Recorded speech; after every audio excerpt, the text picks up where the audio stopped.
Welcome to cyberspace. I'm your host, Leslie Poston.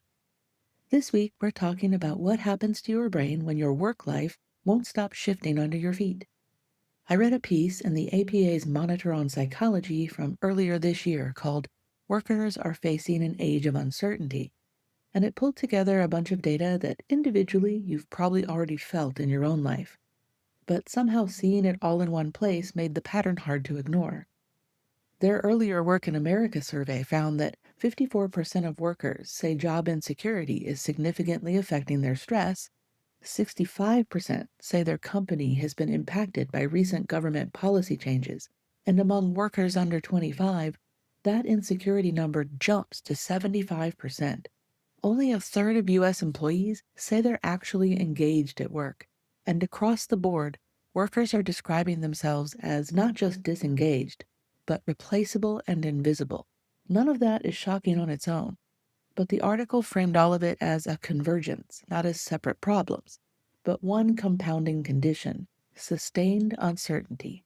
Economic instability, rapid policy changes, AI restructuring, and profitable companies laying people off are all landing on workers at the same time, and the psychological toll of that combination is different from any one of those stressors in isolation.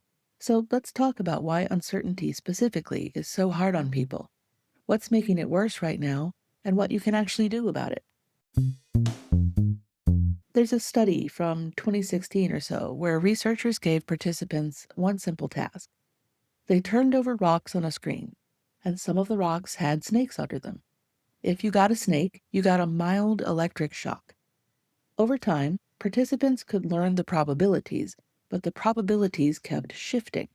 The finding that stood out to me: people were most stressed when they had about a 50% chance of getting shocked. Not when they knew a shock was coming or knew it wasn't.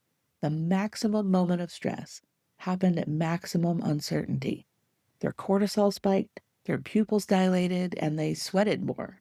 Knowing you're going to get hurt is less physiologically stressful than not knowing whether you're going to get hurt. That finding maps directly onto what's happening in workplaces right now. If your company announced tomorrow that your job is gone, that would be terrible and scary, but your brain could then start processing it. You could grieve, you could plan and adapt, but what's happening instead for millions of workers is that they exist in a sustained state of maybe. Maybe there'll be another round of layoffs, or AI will replace their job. Maybe policy changes will restructure your department or take away a grant. And hey, maybe you're fine. Nobody's telling you because in so many cases, nobody actually knows, and your brain treats that ambiguity as an ongoing low-grade emergency. The stress response system evolved for short bursts. See a threat, respond, the threat passes, and your system resets. Sustained uncertainty keeps the system activated without resolution. Your body stays in a state of readiness for a threat that never fully arrives and never goes away. Over time, that degrades your sleep, concentration, decision making, and even your capacity to think creatively. Which, if you think about it, is a brutal irony. Companies need workers who can adapt and innovate during a period of disruption, and the disruption itself is eroding exactly the capacities they need most. The APA article identified several forces converging at once, but the one that does the most psychological damage is certainly layoffs at profitable companies. Not because layoffs are new or because layoffs becoming a trend once companies start doing them are new, but because of what those layoffs at successful companies communicate. When a company that's losing money lays people off, a worker can make sense of it. It's painful, certainly, but the logic tracks. When a company posts record earnings and then cuts thousands of jobs to fund stock buybacks, the message to remaining workers is different. It says your employment isn't connected to whether you do good work or whether the company is successful. It's connected to a quarterly calculation about where capital is most efficiently allocated. You're a line item, and your line can be cut at any time for reasons that have nothing to do with you. That breaks something fundamental about how we relate to our workplace. Decades of research on perceived control show that when people feel they can influence their outcomes through their own actions, they cope with stress dramatically better. The uncertainty of the economy is bad and my company might struggle is manageable because there's still a bit of logic to it. You can work harder or make yourself more valuable or, just do things to try to be the person they keep. The uncertainty of my company is thriving and they cut my department anyway removes logic. There's no action you can take to reduce that risk because that risk was never based on your performance in the first place. And it starts getting interesting psychologically here. Once that connection between effort and security breaks for someone, it's incredibly hard to rebuild. Workers who've lived through a round of profit driven layoffs don't just recover their sense of stability when things calm down. They update their basic understanding of how employment works. They stop believing the premise of work. And that shows up in the data. Among workers at companies with recent layoffs, 65% worry about their job security. At companies without recent layoffs, it's 24%. Workers overall now say they're concerned with being laid off due to anticipated economic shifts, up from 36% the year before. The aftermath has a name in the research: survivor syndrome. Workers who keep their jobs after layoffs consistently report drops in motivation, increased workloads, and declining willingness to recommend their employer. But what's discussed a little less is what survivor syndrome does to workplace culture over time. When everyone around you is operating from a baseline of I could be next, the social fabric of a workplace changes. Collaboration declines because people start protecting their territory. Knowledge sharing drops because hoarding expertise feels like job insurance. Risk taking disappears because nobody wants to be visible for the wrong reasons. The company saves money on headcount, but they pay for it in the slow erosion of everything that made the organization function. 74% of HR leaders say it takes 4 months to over a year for morale to recover after layoffs. But 66% of C suite leaders expect that recovery to happen in under 3 months. That expectation gap tells us something important. The people making these decisions don't understand what the decisions actually cost. And when leadership operates on a fundamentally different understanding of reality than the workforce, that's its own source of uncertainty. The people deciding your future don't grasp the impact of what they've already done, which doesn't inspire confidence about what they'll do next. All of this compounds once trust enters the picture, because trust is what makes uncertainty survivable.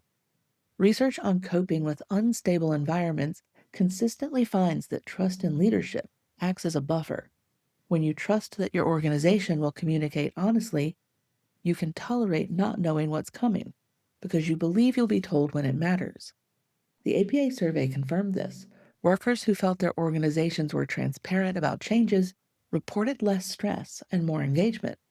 But trust has been declining for years and the pace is accelerating.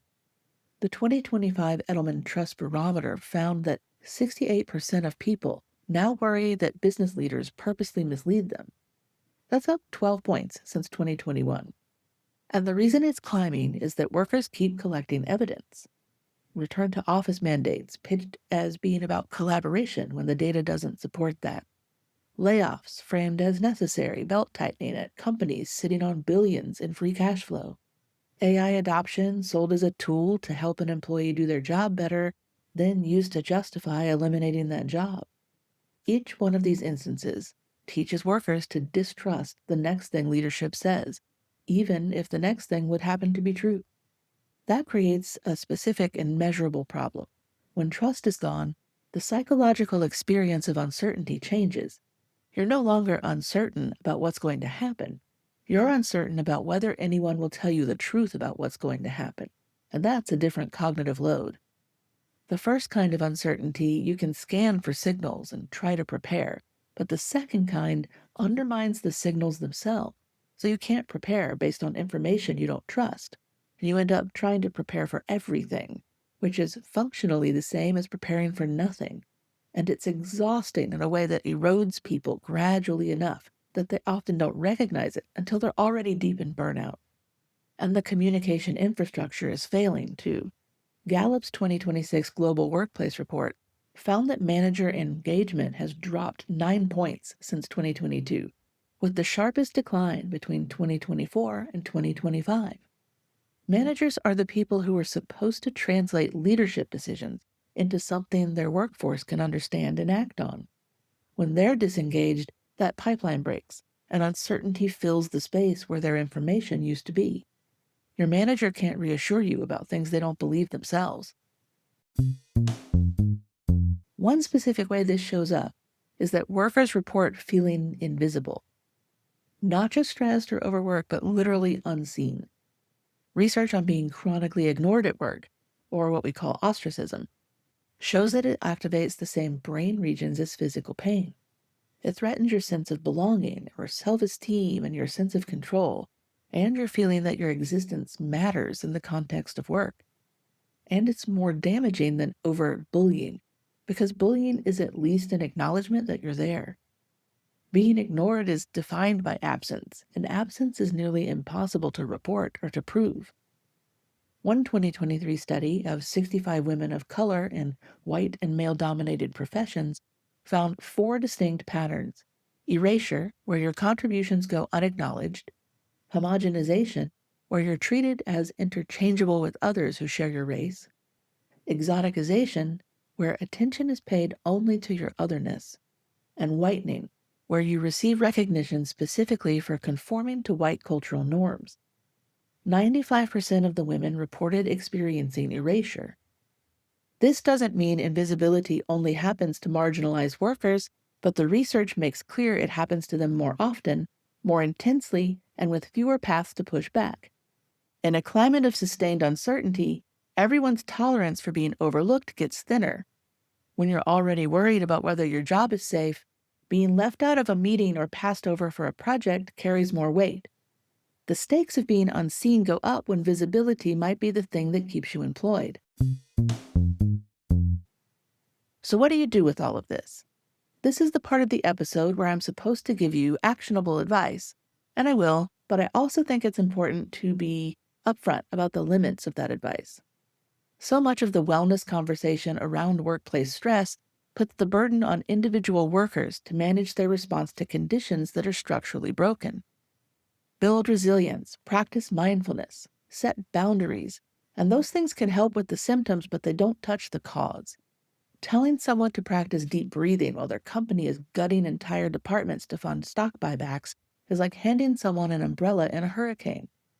It's technically not wrong, but it's not proportionate to the problem. A few things are actually useful. First, understand that a lot of the suffering that comes from sustained workplace uncertainty is made worse by not understanding why it feels the way it does. When you know that your brain is wired to find uncertainty more stressful than confirmed bad news, that your stress response system wasn't designed to run for months at a time, that the severed connection between effort and security is a specific kind of psychological injury, you can at least stop adding self-blame to your pile. If you've been feeling foggy, exhausted, or unable to concentrate at work, and you've been wondering what's wrong with you, the answer is probably nothing. You might be having a normal neurological response to an abnormal situation. Second, be honest with yourself about whether your workplace is going through something temporary or whether the uncertainty has become the permanent condition. The research on chronic ostracism shows us that people don't acclimate, they deplete. And the same principle applies to chronic uncertainty more broadly. If you've been telling yourself things will settle down after this quarter for 2 years running, you should examine that. The distinction between a rough patch and a new reality matters for the decisions you make about where to invest your energy and your career. Third, and this is the one that actually has strong research support, make sure work isn't carrying your entire psychological load. People whose sense of identity, meaning, and social connection is distributed across multiple areas of their lives handle workplace instability significantly better than people for whom work is everything.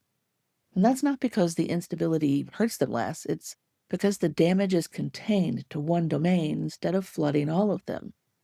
If your job disappeared tomorrow, would you still know who you are? That's a real question, and for many people who've built their entire identity around their career, the answer is an uncomfortable no. And lastly, pay attention to the question of trust. Not whether you trust your employer in the abstract, but whether you trust them to tell you the truth when it matters. Because if the answer is no, you're carrying a cognitive load that most people underestimate. You're spending mental energy every day trying to read signals, interpret announcements, and figure out what's actually happening beneath the official narrative, and that's work. It's invisible, uncompensated, and draining you, and it's work. Recognizing that for what it is doesn't solve it, but it does help you make clearer decisions about how long you're willing to keep paying that cost. Thanks for listening to Cyberspace. I'm your host, Leslie Poston, signing off. As always, until next time, stay curious and don't forget to subscribe so you never miss a week.